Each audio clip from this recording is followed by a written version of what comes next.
अस्सलाम वालेकुम प्यारे बच्चों, कैसे हैं आप। मैं हूं केमिस्ट्री का टीचर मोहम्मद अशफाक। आज हम पढ़ेंगे 10th क्लास की केमिस्ट्री का पहले चैप्टर का दूसरा टॉपिक है 14.2। इसके लिए मैंने कुछ आपकी सहूलत के लिए शॉर्ट क्वेश्चंस बना दिए हैं। इसके पहला सवाल है कि इंटरनल एनर्जी से क्या मुराद है। इंटरनल एनर्जी ये आप लफ्ज उर्दू में भी लिखना सीखेंगे, यानी अंदरूनी एनर्जी।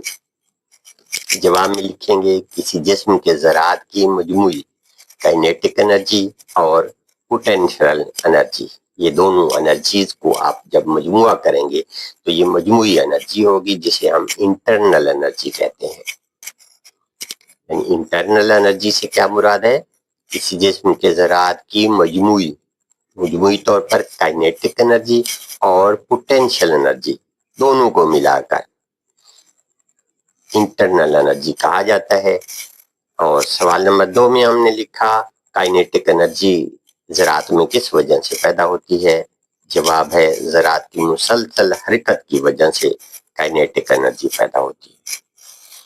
सवाल नंबर 3 पोटेंशियल एनर्जी ज़रात में किस वजह से होती है, या इसको आप दूसरे लफ्जों में काइनेटिक एनर्जी क्या चीज़ है इसकी तारीफ करें, और पोटेंशियल एनर्जी ये क्या होती है इसकी भी तारीफ करें। तो दोनों यही तारीफें शॉर्ट क्वेश्चन लिखेंगे कि पोटेंशियल एनर्जी ज़रात में किस वजह से होती है।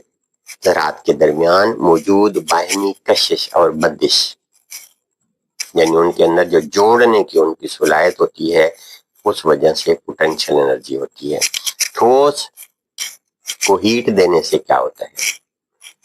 ठोस चीज जो है सॉलिड के ज़रात की वाइब्रेशनल मोशन बढ़ जाती है जब उसे हम हीट देते हैं। ठोस को या सॉलिड को जब हम हीट देते हैं तो क्या होता है, उसके ज़रात की वाइब्रेशनल मोशन बढ़ जाती है और वो ज्यादा तेजी से इर्तियाज करने लगती है। सवाल नंबर 5 है कि मेल्टिंग पॉइंट किसे कहते हैं।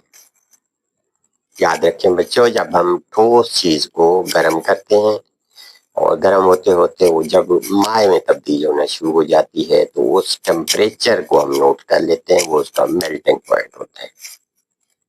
ये जवाब में है कि वो मखसूस टेम्परेचर जिस पर सॉलिड लिक्विड में तब्दील होना शुरू हो जाए मेल्टिंग पॉइंट कहलाता है। ये सॉलिड का लफ्ज पहले लिखेंगे, लिक्विड में तब्दील होना शुरू हो जाए। सवाल नंबर 6 में है कि मेल्टिंग के दौरान हीट एनर्जी कहाँ इस्तेमाल होती है। मेल्टिंग जब हो रही होती है और कोई चीज जो है वो माए में तब्दील हो रही होती है तो वहां पर टेम्परेचर नहीं बढ़ता। हीट एनर्जी ज़रात के दरमियान मौजूद बाहमी बंदिश को कमजोर या तोड़ने में इस्तेमाल होती है। सवाल नंबर 7 है इवेपोरेशन लिक्विड की सतह से ज्यादा काइनेटिक एनर्जी रखने वाले ज़रात का गैस में तब्दील होना, ये इवेपोरेशन कहलाता है और ये सतह से होती है, लिक्विड की सतह से होती है।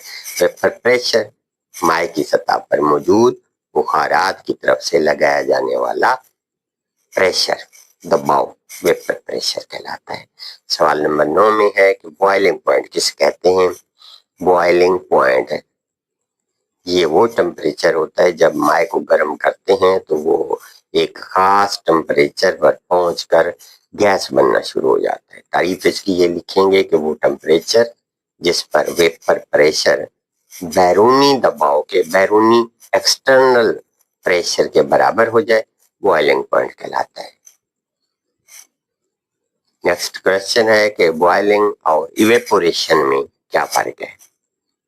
इवेपोरेशन सिर्फ लिक्विड की सतह से होती है, सतह पर यानी ऊपर ऊपर से होती है, और जबकि बॉइलिंग पूरे लिक्विड के अंदर से होना शुरू हो जाती है और बॉइलिंग उबलना शुरू हो जाता है। मैं कंडेंसेशन से क्या मुराद है, गैस का दोबारा वापस اگر اسے ہم ٹھنڈا کریں تو گیس واپس لکوڈ میں تبدیل ہونا شروع ہو جاتی ہے، اس کو ہم کہتے ہیں کنڈنسیشن۔ اور گیس کو ٹھنڈا کرنے سے کیا ہوتا ہے؟ گیس کو ٹھنڈا کرنے سے گیس کے ذرات کی کائنیٹک انرجی کم ہو جاتی ہے اور ذرات ایک دوسرے کے قریب آتے ہیں اور گیس لکوڈ میں تبدیل ہونا شروع ہو جاتی ہے۔ ٹھیک ہے بیٹا، اسے آپ اچھی طرح یاد کریں گے اور مکمل تیاری کریں گے۔